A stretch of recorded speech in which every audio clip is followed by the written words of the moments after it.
Hi, back again.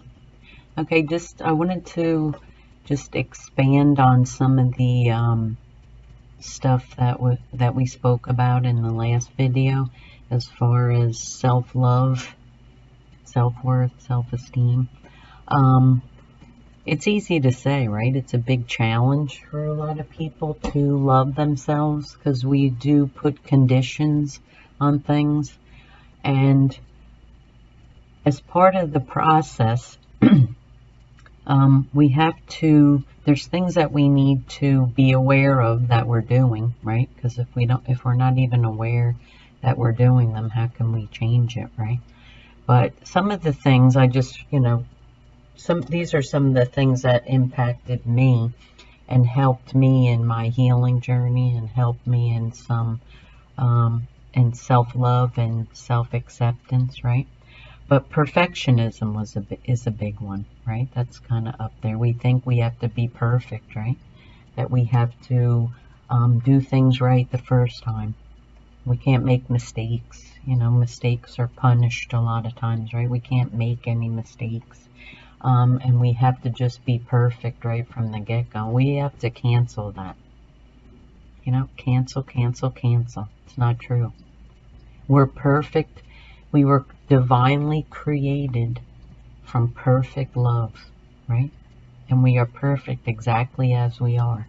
But we don't have to act perfect and focus on perfectionism and focus on what we're doing wrong and whether it's right or not or those type of things. When we can let that go, and know that things are going to be the way they are, things are going to be how they're going to be. When we flow um, down the river of love, if you will, self-love, we can let perfectionism go, right? Just let it float right down the river.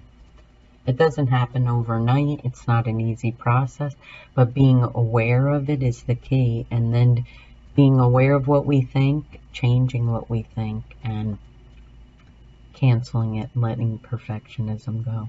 Another one was comparison, right? That's a big um, challenge for self-love because we are conditioned in a lot of ways in society as well to compare ourselves to others, right? Grading systems, who got what grade, who's better at this than the other person. And we're rated in different situations and circumstances, right? Sports, there's competition, who won, who lost, who's right, who's wrong, all that good earthly stuff, right? But when we can cancel that out and say, I'm not going to compare myself to anybody, we're all unique. Each individual's DNA is uniquely theirs, right? As well as our histories are unique. Our experiences, we could have shared experiences. You've experienced the same thing I have, and it does bring a level of comfort and validation to a degree when you meet someone who's had the same experience as you and you could share that experience. There is some value to that, but we don't want to compare ourselves to others, and then define our value and our worth from there. That's what we don't want to do. We don't want to compare. I am who I am. I was created as I was created by the divine. I'm perfect, whole, and complete exactly as I am. And while I'm on earth, I have a journey that I am on with lessons for me to learn, my soul to learn, to evolve and grow. And I'm not going to compare mine to anyone else, right? And that relieves a lot of um, suffering in a way. It really does, especially depending upon the age of the person. Um, when you're in your teen years, your 20s, there's a lot of, and in the educational system, there's a lot of comparison, right? Testing, you know, different grade levels, who's what age, right? All those things were compared to each other. And we look to others to see if we're okay. That's why a lot of, clothing brands, as, an example, people will buy a certain clothing line because it's popular at the time and others are wearing it. So then we are like others, right? And then we're okay because we're all liking the same thing, wearing the same brand maybe, type of thing. And we compare ourselves to each other. Or that person has, more money and they wear that brand and I don't have as much money and I have to wear like that type of thing. It's an age, it's not ageless necessarily. People can do it throughout their whole life, but when you're younger and you're in a school environment or setting, that happens more because every day you're with a group of people and comparing yourself, right? So they all apply throughout, but the point is to not compare and to value yourself and your own unique gifts and abilities and your own unique strengths that you have, that make you who you are. And we're all good. It's all good. It's all beautiful, and it's all meant to be as it is, right? Okay, then the other issues that factor into self-love, I believe, and that I experienced was letting go of toxic people, right? Um, when you evolve and you grow, on this 3D earth spiritually, your soul grows and you change as a result of your experiences. When we come in contact with others that are maybe not as far along in their journey and they live in lower vibrational emotions, like most of the time, ego-based lower vibrational emotions, anger, fear, guilt, shame, all those type of things, they can affect your experience if you let them. And that's part of the journey as well, because it's challenging, but you can get there, because when someone comes to you and is in those emotions and then they're presenting themselves to you, we have a choice, right? Most people just react, right? A lot of times it's an ego-based reaction, right? I just have to react and either fight back or defend myself or whatever it is, right?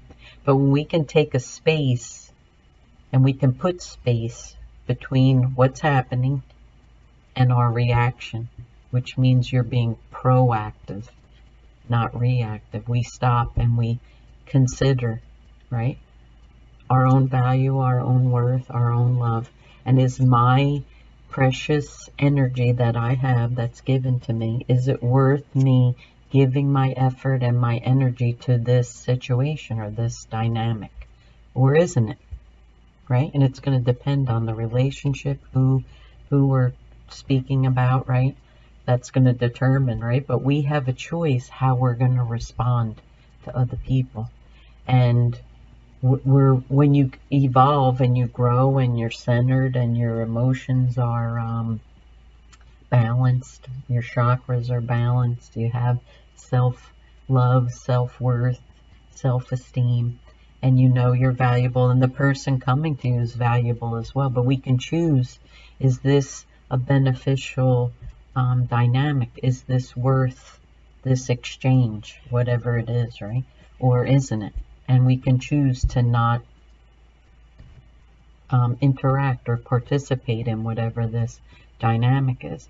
That's an act of self-love as well, to say, I'm not getting involved in whatever this drama is. I'm opting out. That's very powerful, and it really does support your healing journey when we can define that and put up boundaries with people that the energy exchange isn't really beneficial and won't benefit both people, and we put the boundaries up. That's a total act of self-love and really helps on the healing journey. There can be judgment, right, by others that know about it or are involved. They could make a judgment about why someone would, put a boundary up with other people, and it's not for them to know unless you wanted to share it, whatever. But this is taking care of the self. This is all about self-healing, self-care, self-love, going inside for answers, going inside for your balanced, your emotional balance, right? And saying, this exchange is not worth my investment or my emotion in this situation. So that's really big. That's really big. I found anyway. And then we just need to reaffirm to trust ourselves. Trust yourself. Trust that you have this intuition within you and that you have this knowledge within you, that you have the tools you need to get through whatever you need to get through, right? Trust your light, because you're a light. We're all lights on this earth. We all had a divine spark that created us, so we are a divine light. Trust that light, right? Trust your gifts. We all have gifts. Some are the same, some are different.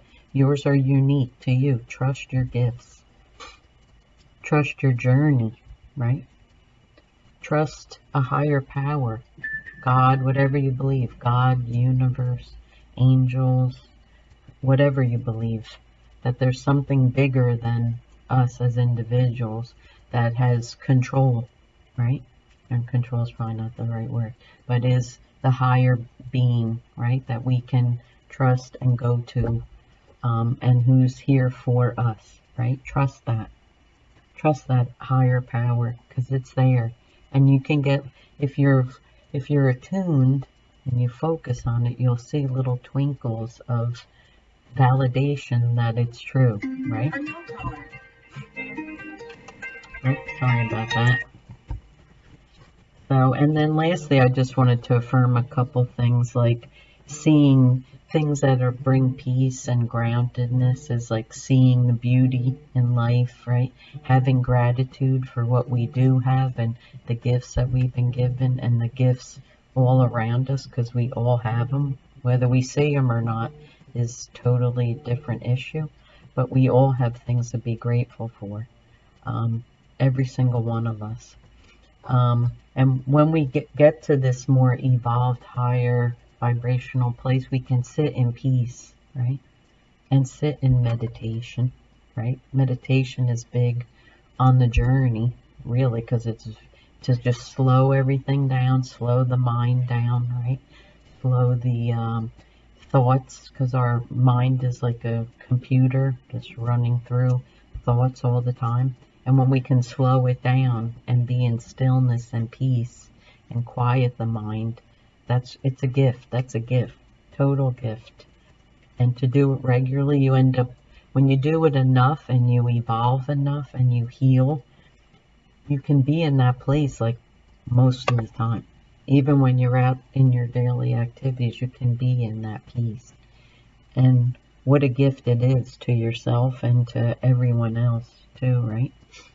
So, all right, that's what I wanted to share, just added on to the prior video. So I hope that resonated with you. I hope it made a difference for you. Please leave your comments down below if it resonated and what your thoughts are on it. Any feedback, anything is always welcome.